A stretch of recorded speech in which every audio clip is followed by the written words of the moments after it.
How's it going, gang? Chris Card's back. Private signing return time. I've got 5 recent private signing returns ready to open up for you today. Let's find out who I got. Generally speaking, for my sets that I'm chasing, 74, 84, 87 tops, and 89 upper deck. And our first return is going to be Jesse Barfield. Jesse Barfield had 2 cards in the 89 upper deck set. Of course, he was traded to the New York Yankees. Right there you see his traded card or his high-numbered card. And then, of course, this next card is going to be as a Blue Jay, where he spent most of his time, 12 years in the bigs, mostly with the Blue Jays. Of course, had that stint with the Yankees. Beautifully signed with his number there, 87 tops, 84 tops for the sets, and 89 upper deck. I also chase 74 tops as well, $15 a card. He does not do TTM. $15 a card, not bad. I got this back in actually 2022. Glad to get these back. Let's move on to our next envelope. All right, guys, Atlanta metro area for our next private signing return. Let's see who we have in here. So we just got 1 card. We got Mike Soroka. Mike Soroka, who recently made his return to the major leagues after a few years with the I think against the A's on May 29th. He pitched 6 innings against the A's. Mike Soroka, trying to get all these Topps living cards signed, or as many as I can. At least that's what I was thinking of doing back in 2021 when I sent this off. I've realized I've got enough on my plate as far as chasing these set autographs are concerned. But this card looks really nice by Mike Soroka. Hope he can really pull it together after the injury and get back to the way he was prior to getting hurt there. Against the Mets, I do believe. I think he got his foot stepped on or something while covering first base. You guys can correct me if I'm wrong or provide more details if you got them. But there you guys go, Mike Soroka for our second return. Let's move on to our third private signing return. All right, gang, Sacktown, our next one. As you see, my K9 stamp, I use those specifically for private signing returns, so I know to open these on camera because they are indeed private signings. I love those K9 stamps. Always nice getting a private signing back as well. Let's find out who our third return is going to be. It's going to be an 84 tops of Craig Lefferts.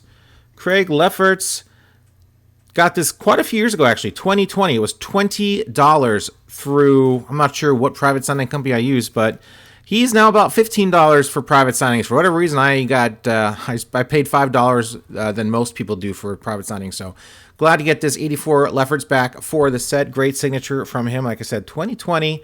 He generally does private signings every year, and of course, they're usually more than I paid, or cheaper than I paid. So anyway, let's move on.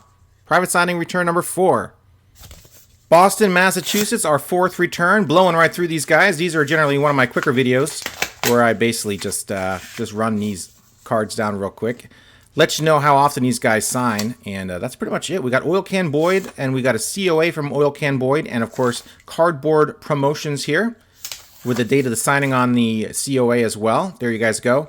Oil Can Boyd, who there's a nasty rumor out there that he does not sign Dennis Boyd. Well, lo and behold, on his 87 Topps card where he is named Dennis Boyd, he signs Dennis Boyd.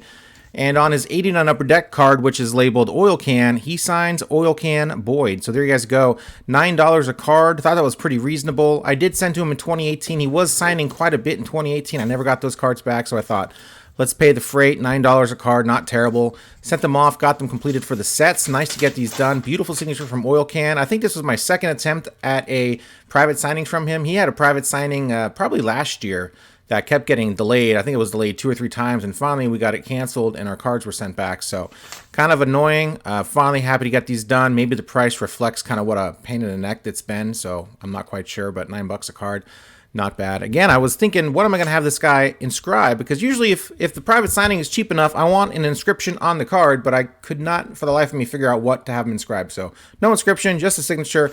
Great to get these done. Let's move on to our 5th and final private signing return. Sacramento, California, our 5th and final return on the back. Here's the 2, which means there's probably 2 cards in here of somebody. No idea who. You are finding out as I am finding out. Let's go. Let's go, let's go, let's go. Let's get these index cards out of the way here. And we have legendary player Mike Lacoste. Not so legendary, but he does not sign through the mail. So what am I going to do? I'm going to have him sign these privately. 84 tops, 89 upper deck for the set. Nice to get these cards back. $12 a card. He did sign through, I do believe, Pass Pros very, very, very briefly $15 a pop, I think. You can mostly find his private signings for about $12 a card, and he does sign quite often. So there you guys go.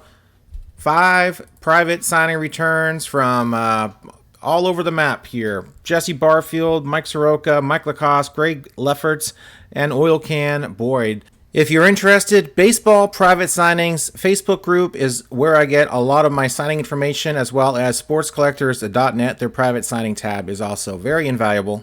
Hope everyone enjoyed this week's, this week's video, I guess, is not a TTM video. You can find those on Monday. And, of course, tomorrow you can find my set update where I put 10 more signed cards into the updates.